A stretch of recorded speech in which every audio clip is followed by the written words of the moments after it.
Hello friends, हम class 11 chemistry chapter 7 redox reaction में topic पढ़ रहे हैं कम्पिटिटिव इलेक्ट्रॉन ट्रांसफर रिएक्शन। इसमें हमने पिछले वीडियो में एक एक्सपेरिमेंट पढ़ा था जिसमें मेटेलिक जिंक लिया जा रहा था और मेटेलिक जिंक की जो स्ट्रिप है उसको पुट किया जा रहा था कॉपर नाइट्रेट के एक्वस सॉल्यूशन में। तो वहाँ पर हमने दो चीज़ें देखी थी। पहले क्या किया, उसमें जिंक लिया, जिंक की मेटेलिक स्ट्रिप ली और इसको कॉपर नाइट्रेट के एक्वस सॉल्यूशन में पुट किया। तो इसमें हमने देखा था जो जिंक है वो कॉपर को डिस्प्लेस कर रहा था और क्या बना रहा था, जिंक नाइट्रेट बना रहा था और साथ ही साथ यहाँ पर कॉपर का फॉर्मेशन हो रहा था।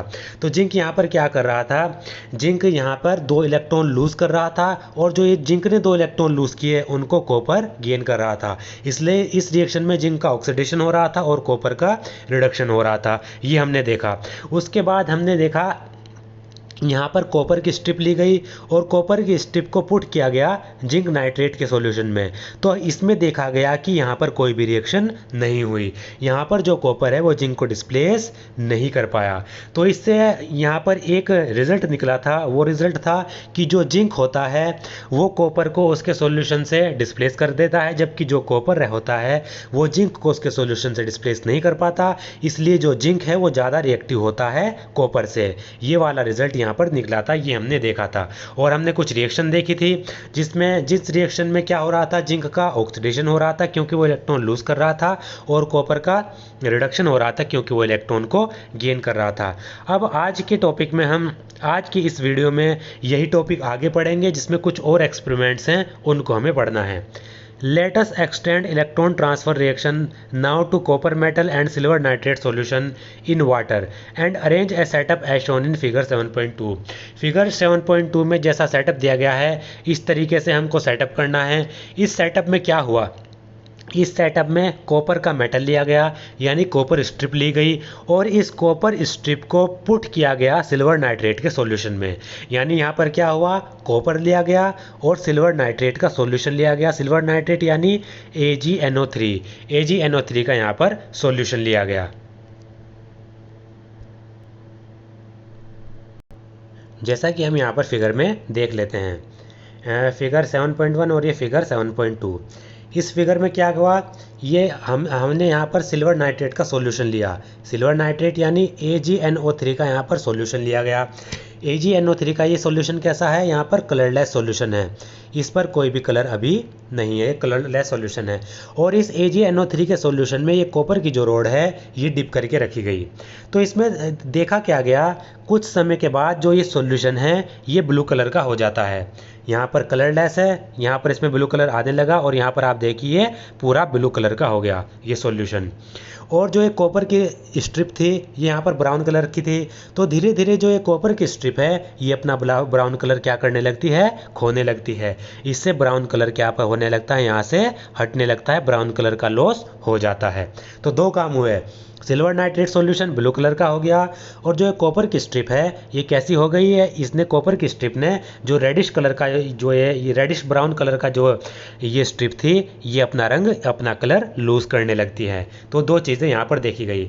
और पिछले वीडियो में मैंने आपको बताया था सॉल्यूशन का ब्लू कलर किसकी वजह से होता है। सॉल्यूशन का जो ब्लू कलर होता है वो Cu2 पॉजिटिव आयन की वजह से होता है। कॉपर 2 आयन जो ये Cu2 पॉजिटिव आयन होते हैं इन्हीं की वजह से सॉल्यूशन का कलर ब्लू कलर होता है। यहाँ पर सॉल्यूशन का कलर ब्लू नहीं है क्योंकि इसमें कोई भी कॉपर के आयन नहीं है।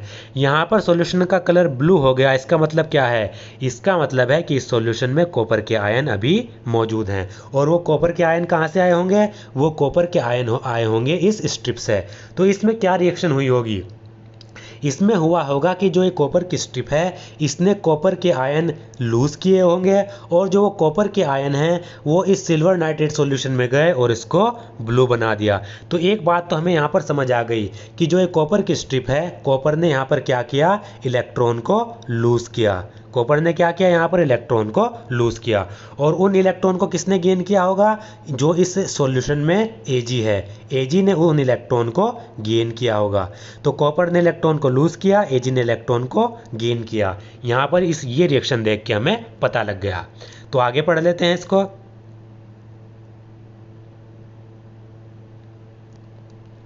The solution develops blue colour due to the formation of copper ions CO2 positive ions on account of the reaction. जो सॉल्यूशन है वो कुछ देर के बाद ब्लू कलर का हो गया क्योंकि सॉल्यूशन में क्या हो गया, सॉल्यूशन में कॉपर के आयन का फॉर्मेशन हो गया रिएक्शन की वजह से। अब रिएक्शन क्या हुई होगी, रिएक्शन हुई होगी कॉपर प्लस 2Ag पॉजिटिव, क्या बना होगा कॉपर 2 पॉजिटिव और 2Ag। अब ये रिएक्शन आई कहाँ से, मैं आपको फुल रिएक्शन लिख के बता देता हूँ। यहाँ पर कॉपर की स्ट्रिप ली और इसको पुट किया AgNO3 सॉल्यूशन में, और यहाँ पर बना क्या, यहाँ पर क्या होता है, जो कॉपर है वो AgNO3 को Ag से रिप्लेस कर देता है। इसको Ag को यहाँ से हटाएगा और उसकी जगह ले लेगा, तो क्या बनेगा, कॉपर का नाइट्रेट बनेगा। और आपको पता है कॉपर के साथ नाइट्रेट के कितने मोल जुड़ते हैं, 2, CuNO3 का ऑल्टवाइस और Ag यहाँ पर अलग से निकल जाएगा। अब देखिए यहाँ पर NO3 2 है और यहाँ पर NO3 1 है, तो इधर भी NO3 2 होंगे, तो 2AgNO3। कॉपर 2AgNO3 के साथ रिएक्ट करेगा, तो यहाँ पर कॉपर AgNO3 से Ag को रिप्लेस कर देगा, हटा देगा, और क्या बना देगा, कॉपर नाइट्रेट बनाएगा, और यहाँ पर 2Ag का फॉर्मेशन हो जाएगा। तो कॉपर के ऊपर यहाँ पर कितना चार्ज था, 0, क्योंकि फ्री स्टेट में है, एलिमेंटल फॉर्म में है। और NO3 के ऊपर आपको पता है, मैंने पिछले वीडियो में भी बताया था, NO3 के ऊपर -1 चार्ज होता है, तो यहाँ पर इसके ऊपर -1। यहाँ पर NO3 हमारे पास कितने हैं, 2, तो इसके ऊपर हो जाएगा -2 चार्ज, और Ag के ऊपर कितना हो जाएगा, प्लस के 2 चार्ज। इस तरीके से हम लिख सकते हैं, या हम सिंपल लिख सकते हैं NO3 के ऊपर माइनस चार्ज और Ag के ऊपर प्लस चार्ज। यहाँ पर 2 हैं हमारे पास, Ag के मोल कितने हैं, 2, तो ये टोटल चार्ज कितना हो जाएगा, Ag के ऊपर +2, और NO3 के ऊपर, NO3 भी 2 हैं, तो NO3 के ऊपर टोटल चार्ज हो जाएगा -2। तो टोटल चार्ज है +2 और -2। तो यहाँ पर कॉपर के ऊपर कितना चार्ज होगा, NO3 के ऊपर अगर -2 है तो कॉपर के ऊपर +2 चार्ज, और Ag के ऊपर +1, और Ag के ऊपर +1 का मतलब है यहाँ पर Ag के दो मोल हैं, तो इसका मतलब यहाँ पर Ag के ऊपर कितना चार्ज होगा, टोटल चार्ज +2 चार्ज होगा। इस तरीके से अब ये रिएक्शन हुई, तो इस रिएक्शन में हमने क्या देखा, इस रिएक्शन में हमने देखा जो कॉपर है वो 0 से +2 ऑक्सीडेशन स्टेट पे जा रहा है।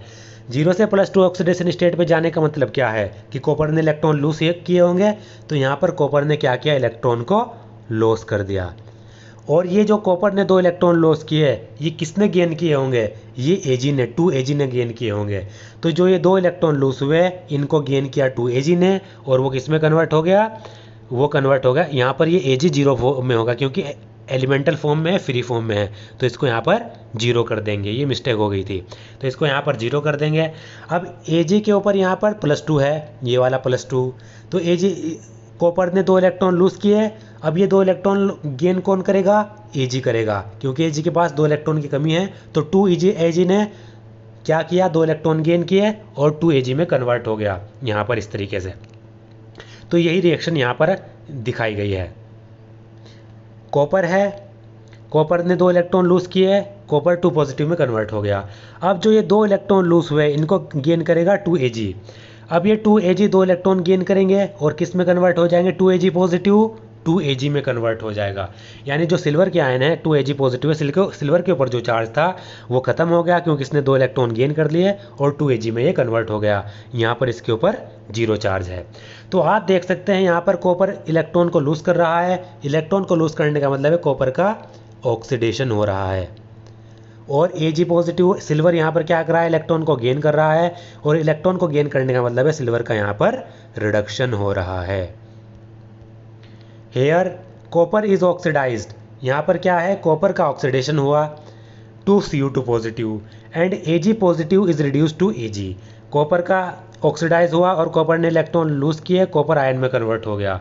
सिल्वर आयन ने इलेक्ट्रॉन गेन किए और किस में कन्वर्ट हो गया, सिल्वर में कन्वर्ट हो गया, और इसका रिडक्शन हो गया। Equilibrium greatly favours the product copper 2 positive and Ag positive. यहाँ पर इक्विलिब्रियम स्टेट में क्या होगा, इक्विलिब्रियम स्टेट में जो प्रोडक्ट है उसका फॉर्मेशन ज़्यादा फेवरेबल होगा। कि इसका मतलब क्या है, जो रेट ऑफ फॉरवर्ड रिएक्शन है, पिछले वीडियो में भी मैंने आपको बताया था, जब प्रोडक्ट का इक्विलिब्रियम स्टेट पे जब प्रोडक्ट का फॉर्मेशन ज़्यादा फेवर होता है तो इसका मतलब होता है जो रेट ऑफ फॉरवर्ड रिएक्शन है, रेट ऑफ फॉरवर्ड, F से फॉरवर्ड और R से reaction, rate of forward reaction ज़्यादा होता है किससे, rate of backward reaction, B से बैकवर्ड और आर से रिएक्शन। FW फॉरवर्ड और BW बैकवर्ड।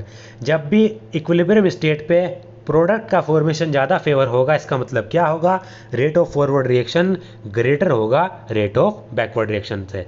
तो इस रिएक्शन के लिए भी रेट ऑफ फॉरवर्ड रिएक्शन ज़्यादा होता है रेट ऑफ बैकवर्ड रिएक्शन से।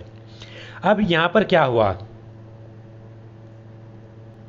यहाँ पर साइंटिस्ट ने एक और एक्सपेरिमेंट किया, वही एक्सपेरिमेंट जो पिछले बार किया था हमने कॉपर में, और कॉपर और जिंक वाले में, ये वही एक्सपेरिमेंट बदल के किया गया यहाँ पर। पहले क्या लिया था, जिंक लिया था, जिंक की रोड ली थी, और दूसरे एक्सपेरिमेंट में कॉपर की रोड ली थी। वही सेम टू सेम प्रोसीजर यहाँ पर होना है। यहाँ पर पहले कॉपर की रोड ली गई और सॉल्यूशन लिया गया सिल्वर का। अब इसको उल्टा कर दीजिए, अब दूसरे एक्सपेरिमेंट में सिल्वर की रोड ली गई 2Ag और इसको डिप किया गया कॉपर के सॉल्यूशन में, कॉपर नाइट्रेट के सॉल्यूशन में CuNO3 का होल ट्वाइस। तो यहाँ पर क्या रिजल्ट आया, यहाँ पर रिजल्ट आया कि इनके बीच में कोई भी रिएक्शन नहीं हुई, नो रिएक्शन। जब सिल्वर की रोड ली गई, इसको पुट किया गया कॉपर नाइट्रेट के सॉल्यूशन में, तो यहाँ पर कोई भी रिएक्शन देखी नहीं गई। जब कॉपर को सिल्वर के नाइट्रेट के सॉल्यूशन में पुट किया जा रहा था तो कॉपर सिल्वर को डिस्प्लेस कर रहा था, लेकिन जब सिल्वर को कॉपर नाइट्रेट के सॉल्यूशन में पुट किया गया तो सिल्वर कॉपर को डिस्प्लेस नहीं कर पाया, इसलिए यहाँ पर कोई भी रिएक्शन देखी नहीं गई। तो इसका मतलब क्या है, कॉपर सिल्वर को डिस्प्लेस कर रहा था, सिल्वर कॉपर को डिस्प्लेस नहीं कर पा रहा। इसका मतलब क्या है, जो कॉपर है वो ज़्यादा स्ट्रॉन्ग है Ag से, स्ट्रॉन्ग का मतलब जो कॉपर है वो ज़्यादा एक्टिव है Ag से, और जो Ag है वो कॉपर से कम एक्टिव है। क्योंकि मैंने पिछले वीडियो में आपको बताया था, जितना ज़्यादा एक्टिव एलिमेंट होगा उतनी ज़्यादा उसकी पावर होगी डिस्प्लेस करने की। इसी तरीके से कॉपर यहाँ पर ज़्यादा एक्टिव है क्योंकि वो Ag को डिस्प्लेस कर पा रहा है, Ag कॉपर को डिस्प्लेस नहीं कर पा रहा। तो इससे एक रिजल्ट निकला, जो कॉपर है वो हमारा Ag से ज़्यादा एक्टिव है। क्या रिजल्ट निकला, जो कॉपर है वो हमारा Ag से ज़्यादा रिएक्टिव है।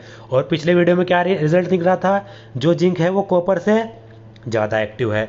तो जिंक कॉपर से ज़्यादा एक्टिव, कॉपर Ag से ज़्यादा एक्टिव। अगर तीनों को मिला दूं मैं तो क्या होगा, जो जिंक होगा वो कॉपर से ज़्यादा एक्टिव होगा, जो कॉपर होगा वो Ag से ज़्यादा एक्टिव होगा, और ऑटोमेटिकली जो जिंक होगा वो Ag से भी ज़्यादा एक्टिव होगा। यानी जिंक कॉपर को भी डिस्प्लेस कर सकता है, Ag को भी डिस्प्लेस करता है। कॉपर Ag को डिस्प्लेस कर सकता है, जिंक को डिस्प्लेस नहीं कर सकता। Ag कॉपर को भी डिस्प्लेस नहीं कर सकता, जिंक को भी डिस्प्लेस नहीं कर सकता। तो ये रिजल्ट आपको याद रखना है यहाँ पर।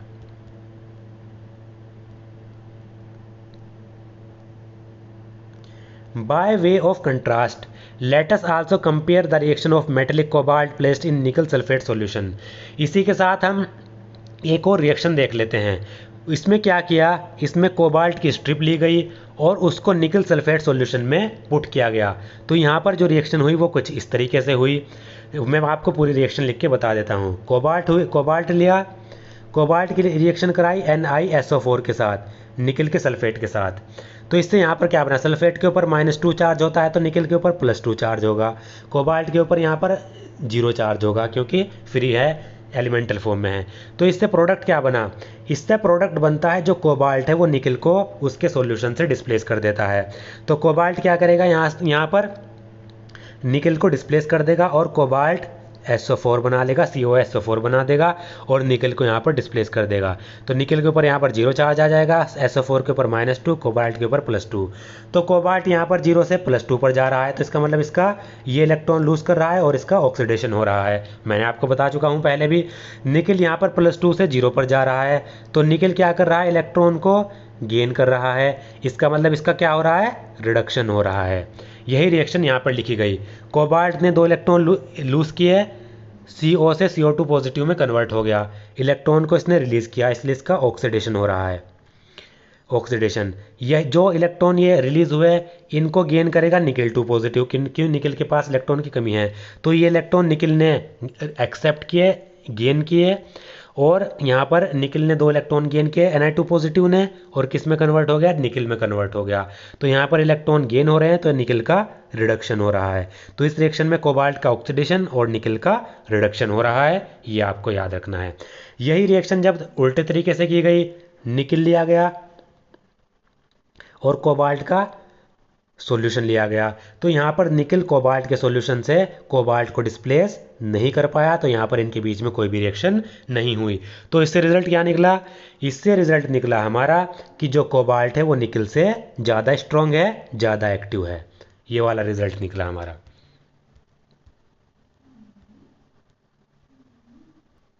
At equilibrium, chemical tests reveal that both Ni2 positive and CO2 positive are present at moderate concentration. Equilibrium state पे केमिकल टेस्ट के द्वारा ये पता लगता है कि इक्विलिब्रियम स्टेट पे Ni2 पॉजिटिव आयन और जो कोबाल्ट 2 पॉजिटिव आयन हैं वो दोनों के दोनों मॉडरेट कंसंट्रेशन पर मौजूद रहते हैं, प्रेजेंट रहते हैं इक्विलिब्रियम स्टेट पे। इनकी जो कंसंट्रेशन रहती है वो मॉडरेट रहती है। In this case neither the reactant CO and Ni2 positive nor the product CO2 positive and Ni are greatly favored. ये इंपॉर्टेंट पॉइंट है और इसके ऊपर क्वेश्चन भी पूछा जाता है। पिछले वीडियोस में, पिछले जो एक्सपेरिमेंट हैं उनमें हम क्या देख रहे थे? पिछले वीडियोस में हम देख रहे थे कि जो इक्विलिब्रियम स्टेट पे जो प्रोडक्ट का फॉर्मेशन है, इक्विलिब्रियम स्टेट पे जो प्रोडक्ट का फॉर्मेशन है वो ज़्यादा फेवर करता है, यानी रेट ऑफ फॉरवर्ड रिएक्शन वहाँ पर ज़्यादा रहती है, ग्रेटर रहती है। लेकिन इसके केस में Ni2 पॉजिटिव और CO2 पॉजिटिव के केस में ऐसा नहीं है, क्योंकि इक्विलिब्रियम स्टेट पे ये दोनों मॉडरेट कंसंट्रेशन पर रहते हैं। इसके कारण इस रिएक्शन में इक्विलिब्रियम स्टेट पे ना तो रिएक्टेंट इक्विलिब्रियम स्टेट पे ना तो रिएक्टेंट का फॉर्मेशन ज़्यादा फेवर होगा, ना ही प्रोडक्ट का फॉर्मेशन ज़्यादा फेवरेबल होगा, दोनों मॉडरेट होंगे। ये एक बार फिर से बता देता हूँ, इक्विलिब्रियम स्टेट पे CO और Ni2 पॉजिटिव में, यानी इस वाली रिएक्शन में Ni2 पॉजिटिव और CO2 पॉजिटिव वाली रिएक्शन में ना तो प्रोडक्ट का फॉर्मेशन ज़्यादा फेवरेबल होगा, ना ही रिएक्टेंट का फॉर्मेशन ज़्यादा फेवरेबल होगा, क्योंकि ये इक्विलिब्रियम स्टेट पे इसका कारण है ये मॉडरेट कंसंट्रेशन पर रहते हैं। तो इससे हमें क्या पता चला? इससे हमें पता चला जो ये वाली रिएक्शन है जो हमने पढ़ी, इस वाली रिएक्शन में रेट ऑफ फॉरवर्ड रिएक्शन किसके बराबर होता है? रेट ऑफ बैकवर्ड रिएक्शन के बराबर। यानी इस वाले रिएक्शन में रेट ऑफ फॉरवर्ड रिएक्शन और रेट ऑफ बैकवर्ड रिएक्शन दोनों बराबर होते हैं। इसी के कारण दोनों का फॉर्मेशन कोई भी फेवरेबल नहीं होता इक्विलिब्रियम स्टेट पे। ये आपको याद रखना है, इंपॉर्टेंट है।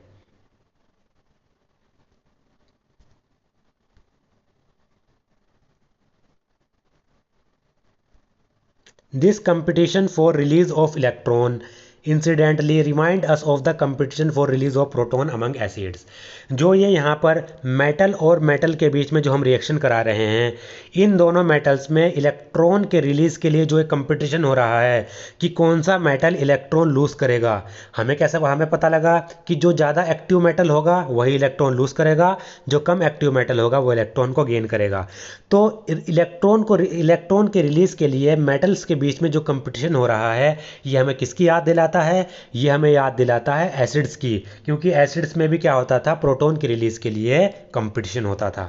The similarity suggests that we might develop a table in which metals and their ion are listed on the basis of their tendency to release electron, just as we do in the case of acid to indicate the strength of the acid. जैसा कि हमने acids के case में acid की strength को measure करने के लिए, एसिड्स की स्ट्रेंथ को बताने के लिए कि कौन सा एसिड ज़्यादा स्ट्रॉन्ग है और कौन सा एसिड कम स्ट्रॉन्ग है, उसके लिए हमने एक टेबल बनाई थी। इसी की तरह एसिड्स की तरह हम यहाँ पर भी मेटल्स की टेबल बना सकते हैं, जिसमें हम ये दिखाएंगे कि कौन सा मेटल इलेक्ट्रॉन ज़्यादा जल्दी रिलीज़ कर देता है, यानी कौन सा मेटल इलेक्ट्रॉन ज़्यादा जल्दी रिलीज़ करेगा और कौन सा मेटल इलेक्ट्रॉन रिलीज़ नहीं करेगा। ये टेबल हम यहाँ पर बना सकते हैं। As a matter of fact we have already made certain comparison. इसी के लिए हमने कुछ कंपेरिजन किए हैं, जो हमने यहाँ पर एक्सपेरिमेंट किए उनसे हमने कुछ रिजल्ट निकाले।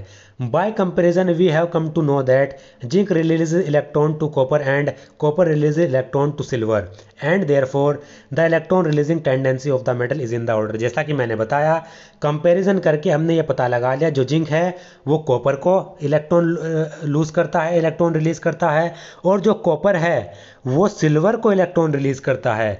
तो इनका कंपैरिजन करके हमने ये ऑर्डर बनाया कि जो जिंक है वो ज़्यादा एक्टिव है कॉपर से, कॉपर ज़्यादा एक्टिव है Ag से।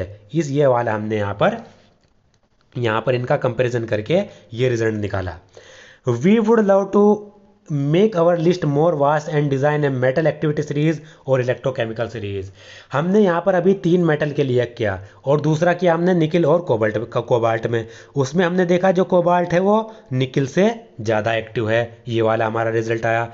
तो इनकी तरह हम कुछ और एलिमेंट लेंगे, कुछ और एक्सपेरिमेंट कर सकते हैं और इस लिस्ट को लंबा कर सकते हैं। और ये लिस्ट क्या कहलाएगी? ये लिस्ट कहलाती है मेटल की एक्टिविटी सीरीज़ या फिर इलेक्ट्रोकेमिकल सीरीज़। जो ये हमने 3 लिए, जिंक ज़्यादा एक्टिव है कॉपर से, कॉपर ज़्यादा एक्टिव है Ag से, ये सीरीज़ कहलाती है मेटल एक्टिविटी सीरीज़ या फिर electrochemical series. The competition for electron between various metal help us to design a class of cell named as galvanic cell in which the chemical reaction become the source of electrical energy. तो electrons के release के लिए जो competition हो रहा है metals के बीच में, इसकी मदद से हमने कुछ सेल्स डिज़ाइन की जिनको गैल्वेनिक सेल कहते हैं। और गैल्वेनिक सेल में आपको पता है केमिकल रिएक्शन होती हैं जिनमें सोर्स ऑफ इलेक्ट्रिकल एनर्जी क्या होता है? ये केमिकल रिएक्शंस होती हैं। यानी गैल्वेनिक सेल्स में एनर्जी कहाँ से मिलेगी? इलेक्ट्रिकल एनर्जी कहाँ से जो एनर्जी कहाँ से मिलती हैं? इन केमिकल रिएक्शंस से मिलती है। We would study more about this in cells in class 12। ये जो सेल्स हैं इनके बारे में हम क्लास 12 में पढ़ेंगे। तो यहाँ पर टर्म आया ये मेटल एक्टिविटी सीरीज़ और इलेक्ट्रोकेमिकल सीरीज़। इसके हमने सिर्फ कुछ ही मेटल देखे हैं। अब मैं आपको पूरी एक्टिविटी सीरीज़ या पूरी इलेक्ट्रोकेमिकल सीरीज़ दिखा देता हूँ। अब जो ये पूरी की पूरी इलेक्ट्रोकेमिकल सीरीज़ है या रिएक्टिविटी सीरीज़ है, मेटल की एक्टिविटी सीरीज़, यहाँ पर देख लीजिए। यहाँ पर जो इस तरीके से नीचे से ऊपर जाने पर इनकी एक्टिविटी बढ़ रही है। एक्टिविटी कहें या रिएक्टिविटी कहें, रिएक्टिविटी भी हम लिख सकते हैं। इनकी जो रिएक्टिविटी है वो यहाँ पर बढ़ रही है, या फिर रिएक्टिविटी बढ़ रही है। तो इसका मतलब क्या है? नीचे से ऊपर की ओर जाने पर इनकी इलेक्ट्रॉन को लूज़ करने की जो टेंडेंसी है, वो भी यहाँ पर बढ़ रही है, इंक्रीज़ हो रही है नीचे से ऊपर की तरफ। तो इसका मतलब क्या हुआ? ऊपर जो मेटल है पोटेशियम, ये सबसे ज़्यादा एक्टिव है या फिर सबसे ज़्यादा रिएक्टिव है। इसका मतलब जो पोटेशियम है वो आसानी से सबसे ज़्यादा फास्टली क्या करेगा? इलेक्ट्रॉन को लूज़ करेगा। उससे कम सोडियम, लिथियम, बेरियम। जैसे जैसे ऊपर से नीचे की ओर आते चले जाएंगे, इनकी इलेक्ट्रॉन को लूज़ करने की टेंडेंसी है वो भी रिड्यूस होती चली जाएगी। और ऊपर से नीचे की ओर आने पर इनकी जो रिएक्टिविटी है वो क्या हो रही है? घट रही है। रिएक्टिविटी डिक्रीज़ हो रही है ऊपर से नीचे की ओर आने पर। यानी पोटेशियम सबसे ज़्यादा रिएक्टिव, उससे कम सोडियम, फिर lithium, barium, strontium, calcium, magnesium, aluminium, zinc, manganese, chromium, iron, cadmium, cobalt, nickel, tin, lead, hydrogen, antimony, bismuth, copper, mercury, silver, gold और प्लेटिनम। इनमें से जो ये पोटेशियम, सोडियम ये वाले हैं ये बहुत ज़्यादा रिएक्टिव हैं, ये वाटर के साथ भी रिएक्ट कर लेते हैं। मैग्नीशियम से लेकर लेड तक ये एसिड के साथ रिएक्टिव करते हैं, ये थोड़े मतलब मॉडरेट रिएक्टिव हैं। और यहाँ पर एंटीमनी से जो प्लेटिनम है ये हाईली अनरिएक्टिव हैं। और नीचे जो प्लेटिनम, गोल्ड, सिल्वर, मरकरी हैं ये तो बिल्कुल ही अनरिएक्टिव हैं, ये किसी के साथ रिएक्ट करते ही नहीं। तो इस तरीके से ये हमें ये देख लेनी है, इस सीरीज़ को याद करने की ज़रूरत नहीं। इनमें से जो इम्पोर्टेंट मेटल्स हैं, इस सीरीज़ में जो इम्पोर्टेंट मेटल हैं उनके लिए एक ट्रिक भी है। उस ट्रिक की मैं एक शॉर्ट वीडियो बना दूंगा, उसको आप देख सकते हैं। इनमें से जो इम्पोर्टेंट मेटल है उनके लिए ट्रिक बना दूंगा, एक शॉर्ट वीडियो, उसमें आप वो ट्रिक याद कर सकते हैं और इन मेटल्स को याद कर सकते हैं। तो हमने देखा था, हमने यहाँ पर जिंक लिया था और हमने लिया था कॉपर। अब आप यहाँ पर देखिए, जो जिंक है वो यहाँ पर कितने ऊपर है और कॉपर इस रिएक्टिविटी सीरीज़ में कितने नीचे है। यानी जिंक कॉपर को रिप्लेस कर सकता है, कॉपर जिंक को रिप्लेस नहीं कर सकता। इसी तरीके से हमने लिया था, कॉपर लिया था और सिल्वर लिया था। कॉपर इससे ऊपर है रिएक्टिविटी सीरीज़ में, यानी कॉपर ज़्यादा एक्टिव है, सिल्वर जनरली नॉन रिएक्टिव होता है। तो सिल्वर यहाँ पर नॉन रिएक्टिव है, ये कॉपर इसको कॉपर क्या करेगा, सिल्वर और कॉपर की जब हम रिएक्शन कराएंगे तो कॉपर इलेक्ट्रॉन रिलीज करेगा, सिल्वर इलेक्ट्रॉन को गेन करेगा। इसी तरीके से हमने लिया था कोबाल्ट और निकिल। कोबाल्ट यहाँ पर ज़्यादा एक्टिव है निकिल के मुकाबले, तो कोबाल्ट निकिल को डिस्प्लेस कर सकता है, निकिल कोबाल्ट को डिस्प्लेस नहीं कर सकता। और platinum, gold, silver, mercury, silver तक ये तो जनरली अनरिएक्टिव होते हैं या किसी के साथ रिएक्ट नहीं करते।